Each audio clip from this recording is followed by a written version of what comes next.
BEd second year के pedagogy of history इतिहास का शिक्षण शास्त्र विषय के अंतर्गत हम लोग इतिहास शिक्षण के अधिगम संसाधनों के बारे में अध्ययन प्रारंभ किया। उसमें हम लोगों ने कल प्रारंभ किया था पुस्तकालय कि पुस्तकालय एक अधिगम संसाधन के रूप से किस तरह से उपयोगी है, किस तरह से इसे एक प्रभावी शिक्षण कार्य के लिए, शिक्षण अधिगम प्रक्रिया के लिए एक प्रभावी संसाधन के रूप में उपयोग में लाया जा सकता है। तो कल हम लोगों ने कल की वीडियो में था पुस्तकालय क्या है, उसके बारे में कोठारी कमीशन की विचारधारा क्या है और उनका कहना क्या है, क्यों इतना महत्वपूर्ण है, उससे संबंधित हमने जानकारी दी थी। आज हम देखेंगे पुस्तकालय की आवश्यकता। पुस्तकालय की आवश्यकता, इसको आवश्यकता है।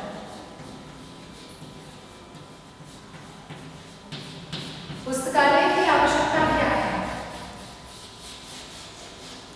हम इसकी आवश्यकता को समझने के साथ इस बात का स्पष्ट होता चला जाएगा कि अधिगम संसाधन के रूप में पुस्तकालय कितना महत्वपूर्ण है, क्योंकि पुस्तकालय ही एक वह साधन है जहाँ पर कि जिस भी तरह की जानकारी, जिस भी तरह की सूचना चाहते हैं वह हमें आसानी से उपलब्ध हो जाती है।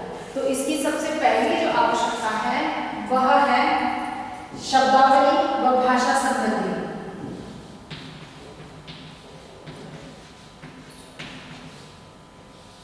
शब्दावली व भाषा समृद्धि, क्योंकि हम पुस्तकालय के अंदर विभिन्न प्रकार की पुस्तकों का अध्ययन करते हैं, चाहे डिक्शनरी देख ली जाए, शब्दकोश को देखा जाए, चाहे अन्य विभिन्न प्रकार की पुस्तकें, पत्र पत्रिकाएं, जर्नल्स, मैगजीन्स, इन सबको हम पढ़ते हैं, जिससे कि वहाँ पर बहुत सारे नए नए, क्योंकि जब पढ़ी जाती है तो बहुत सारे नए नए शब्दों के संपर्क में आते हैं, शब्द पढ़ने को मिलते हैं। तो ऐसे में बालक की शब्दावली का विकास होता है, प्लस भाषात्मक समृद्धि उसमें आती है, क्योंकि बहुत सारी अगर उसमें अध्ययन किया जाता है तो भाषा की दृष्टिकोण से देखा जाए तो बहुत सारी जानकारी बालक को, या यूँ कहा जाए कि नए नए शब्दों के उपयोग करना, नए शब्द के संपर्क में आना और फिर बाद में उन नए शब्दों का उपयोग किस तरह से किया जा सकता है, इसके लिए ये पुस्तकालय बहुत महत्वपूर्ण है। उसको बहुत सारे ऐसे तरीके या संसाधन बताए जाते हैं जिसमें कि वो शब्दों का उपयोग कर सकता है बौद्धिक विकास।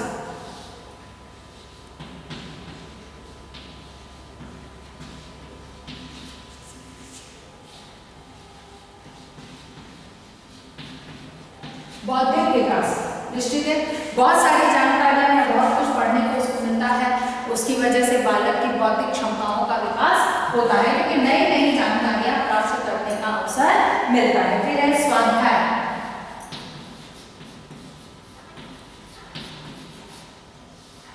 स्वाध्याय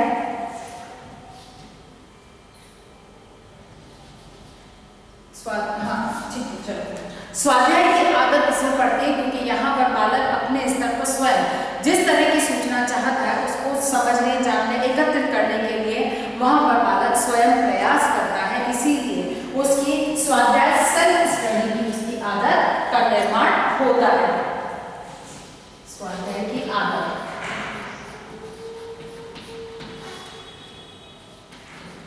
का निर्माण, ठीक है। नेक्स्ट इसमें आता है आपका, वो आता है कक्षा शिक्षण की पूरक। कक्षा शिक्षण की पूरक, जो कुछ कक्षा में पढ़ाया जाता है उससे संबंधित हम रिवीजन कह लो या उससे संबंधित और अधिक जानकारी अगर जुटाना चाहते हैं तो वो पुस्तकालय से हमें आसानी से प्राप्त हो जाती है। अगली बात आती है छात्रों की सहायता। छात्रों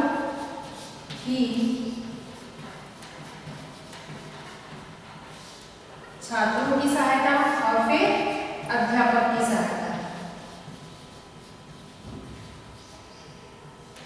अध्यापक की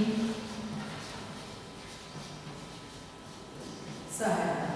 ठीक है, यानी कि इसमें जहां छात्रों को सहायता मिलती है क्योंकि छात्रों को विभिन्न प्रकार की नवीन विधियां, नवीन जानकारी, नवीन सूचनाओं को जानने का अवसर मिलता है, वहीं एक अध्यापक को अपनी शिक्षण प्रक्रिया को बेहतर, गुणात्मक और प्रभावी बनाने के समस्त संसाधन यहाँ पर उपलब्ध होते हैं।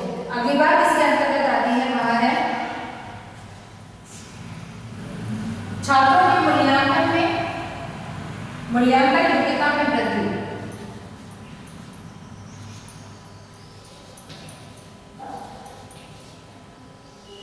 मूल्यांकन में सहायता। मूल्यांकन में सहायता क्योंकि यहाँ पर विभिन्न प्रकार के किस प्रकार से हमको, जैसे पालक को कुछ उसने कक्षा कक्षा में पढ़ा, उसको लगा कि हाँ ये चीज मुझे अच्छे से समझ में आई है। अब जब वो वहां जाता है तो वहां पर पुस्तकालय के अंदर वो अन्य प्रकार की सूचनाएं को पढ़ता है, जानकारी विषय वस्तु को पढ़ता है, तो वो उसके आधार पर तुलनात्मक रूप से किसी चीज को समझ पाने की क्षमता का विकास करता है, जिससे उसको ये बात अपना मूल्यांकन कर पाता है कि मैं जो कुछ मैंने अब तक पढ़ा है वो मुझे कितना ग्रहण हो पाया, उसको मैंने कितना याद पाया, मुझे कितना मैंने उसमें से कितना ग्रहण किया। अर्थात कहने का मतलब चाहे शिक्षा के दृष्टिकोण से हो कि मूल्यांकन के विभिन्न विधियों को या विभिन्न साधन उसमें बहुत आसानी से उपलब्ध हो जाते हैं पुस्तकालय में, क्योंकि जैसे अब आप किसी को हम एक बालक के लिए प्रश्न पत्र तैयार करना चाह रहे हैं तो वहां पर जैसे कोई आपको चित्र, आपकी जो पुस्तक है उसमें कोई चित्र उपलब्ध नहीं है, आप लाइब्रेरी में जाते हो, वहां पर उससे संबंधित कोई चित्र आपको मिलता है तो आप उसको आसानी से छात्रों के लिए या तो ड्रॉ कर सकते हो या उसको किसी भी तरह से जुटा कर और वहां पर मूल्यांकन में उसका उपयोग ले सकते हो। कहने का मतलब कि नवीन विधियों का पता में सहयोग मिलता है, फिर बालक के विकास में सहयोग मिलता है, इसी आधार पर मूल्यांकन की जो प्रक्रिया है उसको प्रभावी बनाया जा सकता है। फिर बात में है स्वस्थ मनोरंजन। स्वस्थ मनोरंजन, ठीक है, निश्चित एक कहानियां, किस्से, किताबें पढ़ने का अवसर मिलता है जो कि मनोरंजन का एक अच्छा साधन माना जा सकता है। अगली बात आती है पाठ्यक्रम सरगामी क्रियाओं में सहायता।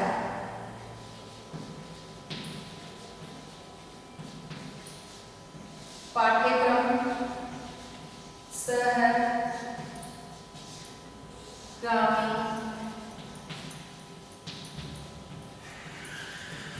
क्रियाओं में सहायता, यानी कि पाठ्यक्रम सहगामी क्रियाओं को आयोजित करने में सहायता मिलती है, जैसे कि काव्य गोष्ठी का आयोजन या कविता पाठ, निबंध लेखन या वाद विवाद आदि बहुत सारी ऐसी साहित्यिक गतिविधियां होती हैं जिनके लिए हम कोई भी टॉपिक निर्धारित करते हैं तो उससे संबंधित समस्त सूचनाएं कहाँ जाकर एकत्रित की जाती है, पुस्तकालय में। इसी तरह से विभिन्न प्रकार की पाठ्य सहगामी गतिविधियों को आयोजित करने के जो कहना चाहिए कि तरीके पता चलते हैं, वहीं पर उन सफलता के लिए भी या उन आयोजनों की सफलता में भी पुस्तकालय सहयोग करता है या महत्वपूर्ण भूमिका निभाता है। अगली बात आती है साहित्यिक रुचि और अध्ययनशीलता में वृद्धि।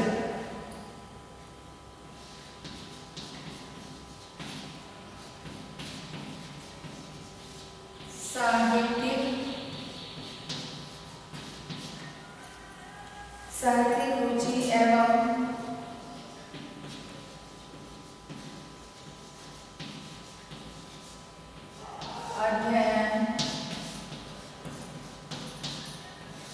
अध्ययनशीलता में सहायक वृद्धि।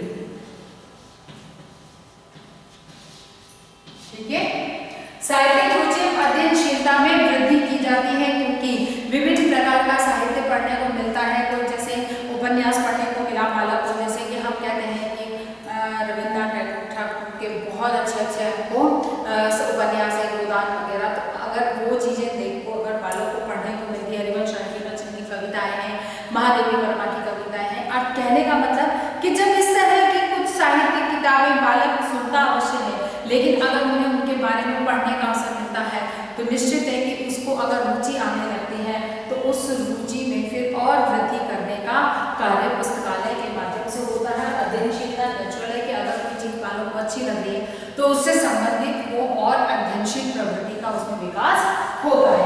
और अंतिम बात इसमें आती विषय के प्रति रुचि।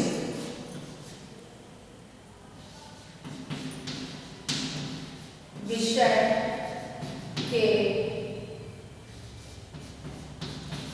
प्रति रुचि, किसी भी विषय के प्रति रुचि उत्पन्न करने में पुस्तकालय अपनी महत्वपूर्ण भूमिका निभाता है।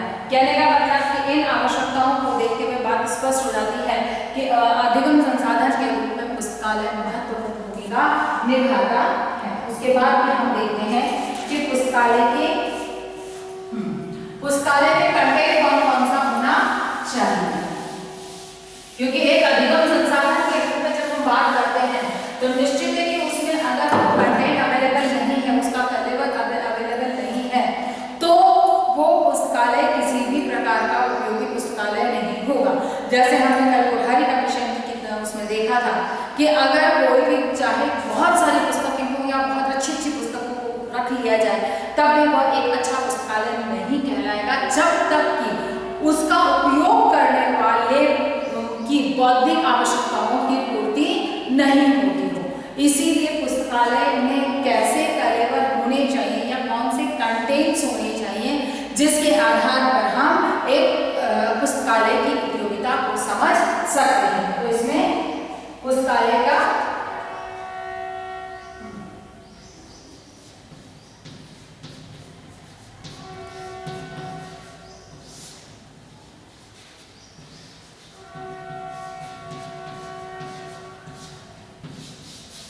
पुस्तकालय के कंटेंट्स। तो सबसे पहला जो कंटेंट है वह है संदर्भ पुस्तकें।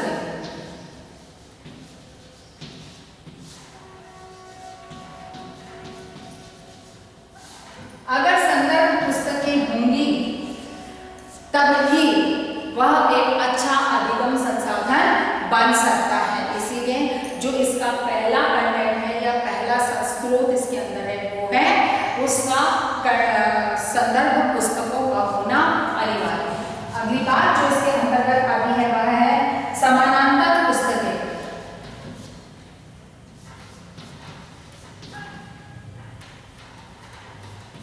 समानांतर पुस्तकें, ठीक है। समानांतर पुस्तकें यानी कि जैसे कि एक टेक्स्ट बुक हमारी होती है, पाठ्य पुस्तक हमारी होती है, उस जो स्वीकृत पाठ्य पुस्तक होती है उसके साथ उसके जैसे ही अन्य समानांतर वैसे ही अन्य लेखकों के द्वारा अन्य प्रकाशकों के द्वारा प्रकाशित होने वाली पुस्तकें जो समानांतर पुस्तक कहलाती हैं होती वह भी पाठ्य पुस्तकों की तरह ही होती है, लेकिन उसमें थोड़ा बहुत कुछ कंटेंट बदला हुआ होता है या फिर उसमें राइटर अलग होता है, लेखक अलग होता है, प्रकाशक अलग होता है, तो उसे हम समानांतर पुस्तक की श्रेणी में रखते हैं। और ऐसी समानांतर पुस्तकें होनी अनिवार्य है क्योंकि एक ही जैसा कंटेंट पढ़कर बालक को कुछ हो सकता है कि कभी कोई उस लेखक की कोई भाषा उसको समझ में ना आए, तो जब समानांतर पुस्तकें होती हैं तो वह बालक को उस विषय वस्तु को समझने में बहुत अच्छी योगदान देते हैं। इसीलिए समानांतर पुस्तकों का होना भी अनिवार्य है। फिर जीवनी,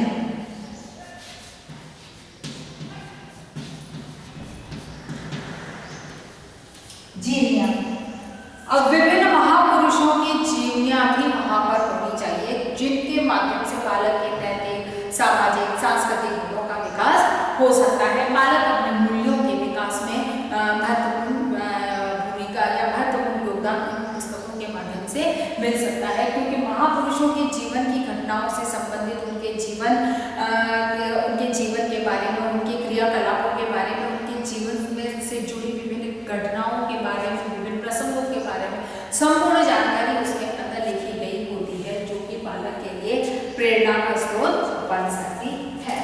अगली बात इसमें आती है वह है उपन्यास।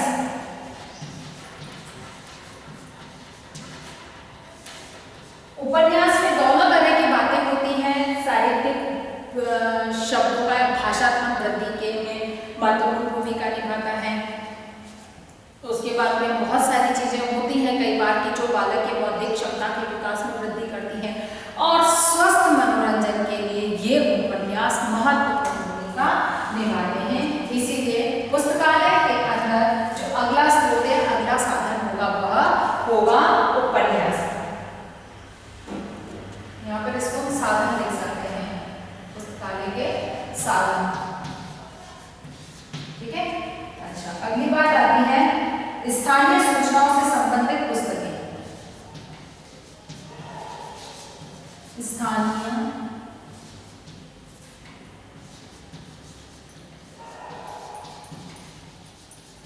स्थानीय सूचनाओं से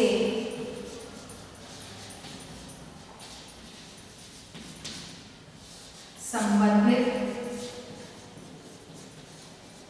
पुस्तकें। ठीक है, स्थानीय सूचनाओं से संबंधित पुस्तकें यानी कि इस अपने क्षेत्र, अपने आसपास, अपने स्थान विशेष से संबंधित समस्त जानकारी या समस्त सूचनाएं हमारे पास होनी चाहिए। अतः स्थानीय सूचनाओं से संबंधित पुस्तकें वहां पर संकलित होनी चाहिए, जिससे कि बालक अपने आसपास के इतिहास के बारे में, अपने आसपास की सभ्यता संस्कृति के बारे में, मूल्यों के बारे में जानकारी उसे प्राप्त हो सके या जानकारी मिल सके।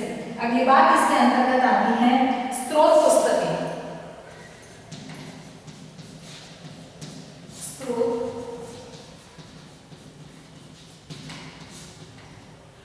वे पुस्तकें जिनमें भी विभिन्न प्रकार के तथ्य यानी कि स्रोत जिनके माध्यम से हम प्रस्तुत कर सकते हैं। जैसे हमने कहा कि सिंधु घाटी सभ्यता के हमको अमुक स्थानों पर और अमुक स्रोत हमको प्राप्त हुए, तो अब उससे संबंधित जो सोर्स जिनके आधार पर हम ये बात कह सकते हैं, उसको संकलित करते हुए जो किताबें होती हैं उन्हें हम स्रोत बुक्स कहते हैं, स्रोत किताबें कहते हैं। और इन पुस्तकों का होना भी अनिवार्य है, क्योंकि कई बार बालक एक सामान्य सी बात पर विश्वास नहीं करता है। जैसे हम कहते हैं कि जो बहुत सारे ऐसे सूचनाएं हैं हम उन पर विश्वास नहीं करते, लेकिन गूगल पर अगर कोई होता है तो हम उस चीज़ पर विश्वास करते हैं। इंटरनेट में कोई भी बात होती है तो हम उस पर विश्वास करते हैं। क्यों? क्योंकि ये माना जाता है कि वहाँ पर सत्य सूचनाएं ही संकलित की जाती हैं। इसी तरह से स्रोत की जो पुस्तकें हैं उनमें सत्य स्रोत या वास्तव प्रमाणित स्रोतों को संकलित किया जाता है। पॉकेट बुक्स, पॉकेट बुक्स या पुस्तकें, है ना। पॉकेट पुस्तकें या पॉकेट बुक्स क्यों कहा? ये वो पुस्तकें हैं जैसे किसी एक विषय, एक व्यक्ति के चारित्रिक किसी विशेषता से संबंधित एक छोटी सी पुस्तक होती है जिसको कि बालक इजीली, हम कहते हैं जिसको इजीली पॉकेट में रख सकता हो। पॉकेट में रखने का मतलब ये नहीं कि पॉकेट में रखकर घूम लेगा, ऐसा नहीं है। उसका मतलब ये है कि वो ऐसे एकदम संक्षिप्त जिसमें किसी एक तथ्य विषय, एक सूचना विषय से संबंधित जानकारी होती है। जैसे हमने कहा कि गांधी जी की दांडी यात्रा, गांधी जी का जीवन चरित्र है, तो हम वो संपूर्ण जानकारी हम उनके जीवनी के माध्यम से पढ़ेंगे। लेकिन पॉकेट बुक के अंदर उनके किसी एक आंदोलन से संबंधित समस्त सूचनाएं संकलित होगी। जैसे दांडी मार्च, तो केवल उस पॉकेट बुक में उसी तरह की सूचना उसमें संकलित होगी, जिसको क्या इजीली कहीं भी कैरी कर सकते हैं। उसके बाद है पत्र पत्रिका। पत्र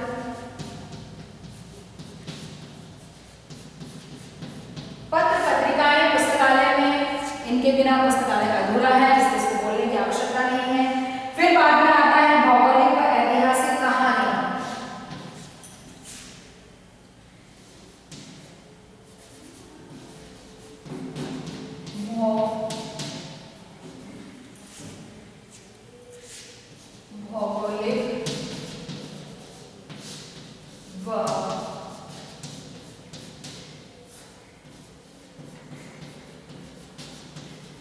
भौगोलिक व ऐतिहासिक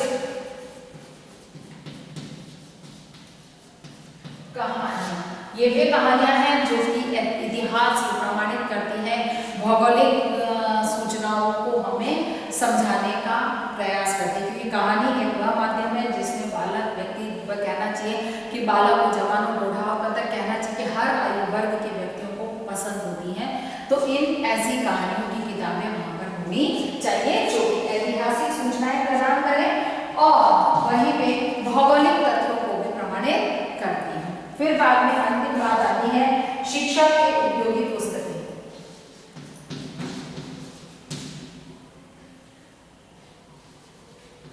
शिक्षकों के उपयोगी पुस्तकें।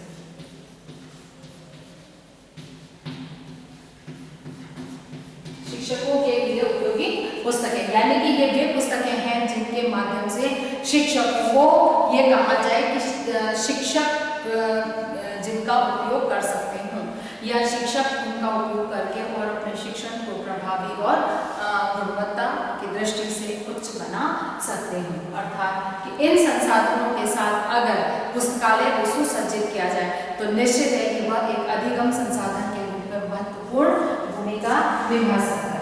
अगली बात इसके अंतर्गत आती है वह है आवश्यक उपकरण।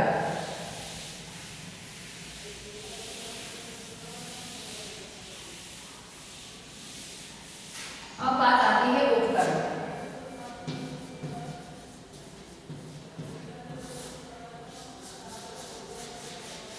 मतलब अभी तक हम लोगों ने देखा इसमें पहला तो हमने आवश्यकता देखी,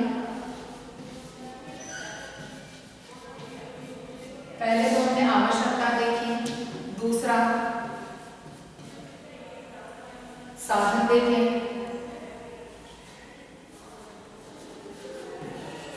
अब हम देखेंगे तीसरा उपकरण। ठीक है ना, इसके उपकरण कौन कौन से होंगे इसमें, तो इनको आपको पता है। अगर आपको सूची बनाना कहा जाए तो आप निश्चित देखिए पुस्तकालय में आप बचपन से अब तक आपने पुस्तकालयों का उपयोग किया है, इसलिए आपको पता है कि पुस्तकालय में कौन कौन से उपकरण होने चाहिए। फिर भी एक छोटी सी सूची हम रख सकते हैं, देख सकते हैं। उसमें है अलमारी, पुस्तकों को सुरक्षित रखने के लिए अलमारी का होना अनिवार्य है। फिर बाद में है रेक,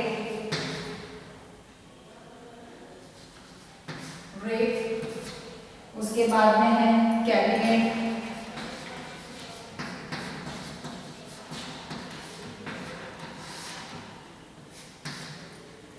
उसके बाद आता है बुलेटिन बोर्ड,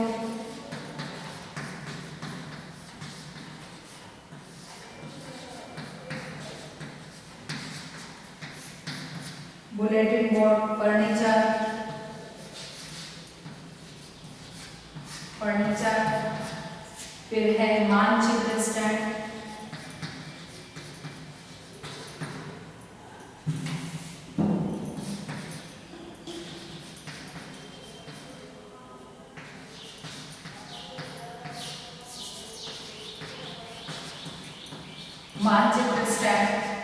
उसके बाद आता है समाचार पत्र स्टैंड,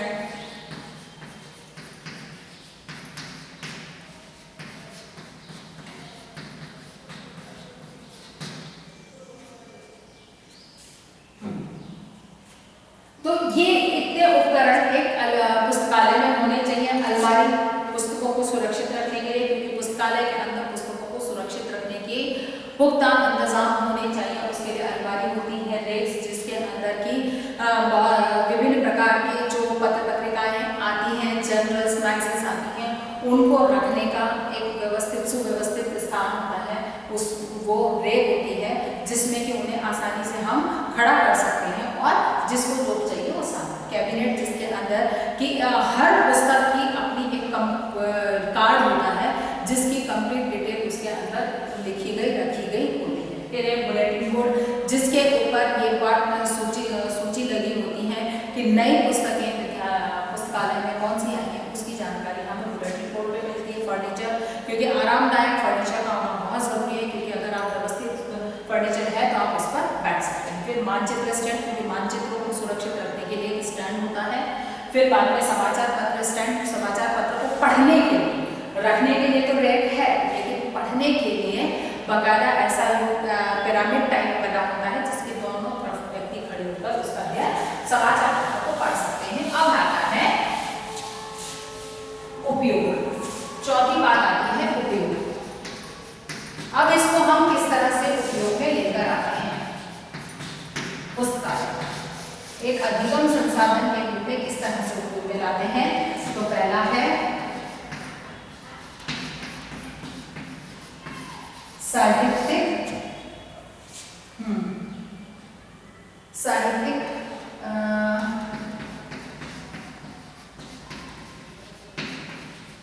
साहित्यिक गतिविधियों में, साहित्यिक गतिविधियों का जैसे काव्य गोष्ठी है, निबंध लेखन है, निबंध कविता जो है, वाद विवाद है, इनके उपयोग के लिए हम इसका उपयोग करते हैं, जो कि बालक के, जैसे हमने कहा कि हम इतिहास के लिए हमने एक पाठ्यसगामी गतिविधि का आयोजन किया और उसमें हमने कहा कि महाराणा प्रताप के ऊपर जीवन चरित्र पे या महाराणा प्रताप के कार्यों और उनकी वीरता पर आधारित काव्य गोष्ठी का आयोजन किया जाएगा। तो पुस्तकालय में इससे संबंधित कहानियों को हम ढूंढने का प्रयास करेंगे, कविताओं को ढूंढने का प्रयास करेंगे और उसको हम एक अपनी साहित्यिक प्रवृत्ति के विकास में सहयोग या उपयोग कर सकेंगे। अगली बात आती है विद्यालय प्रकाशन पत्रिका। विद्यालय प्रकाशन पत्रिका, ठीक है।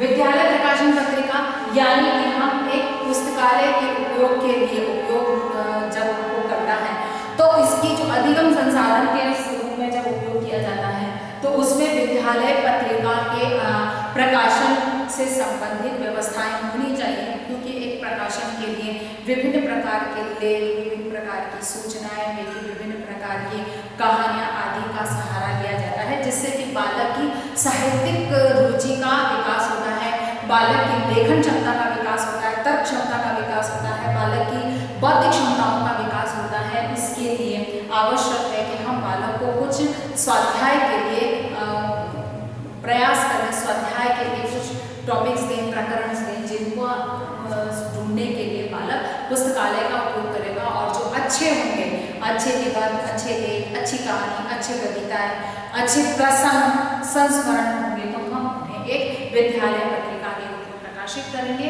और उस प्रकाशित पत्रिका को भी पुनः विद्यालय उसमें पुस्तकालय में रखेंगे। अगला जो उपयोग होगा वह होगा पाठ्य पुस्तक। पाठ्य पुस्तक, क्योंकि ये चीज आसानी से कक्षा में प्राप्त हो जाएगी तो हम उसे पुस्तकालय में, तो एक पाठ्य पुस्तक। अगला है संदर्भ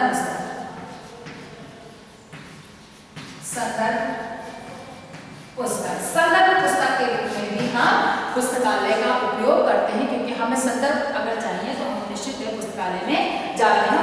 और लास्ट में है पाठ्यक्रम।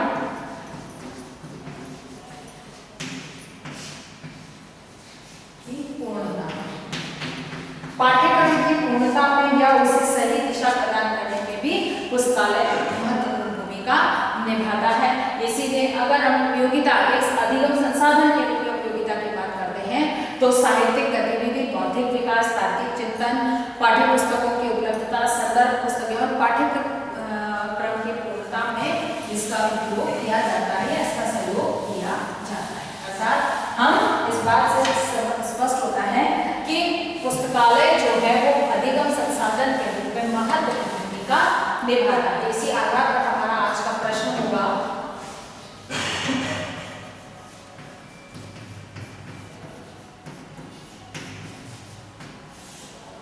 पुस्तकालय एक उपयोगी अधिगम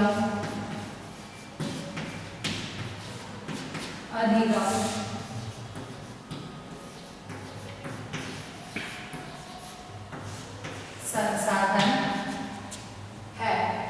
स्पष्ट कीजिए।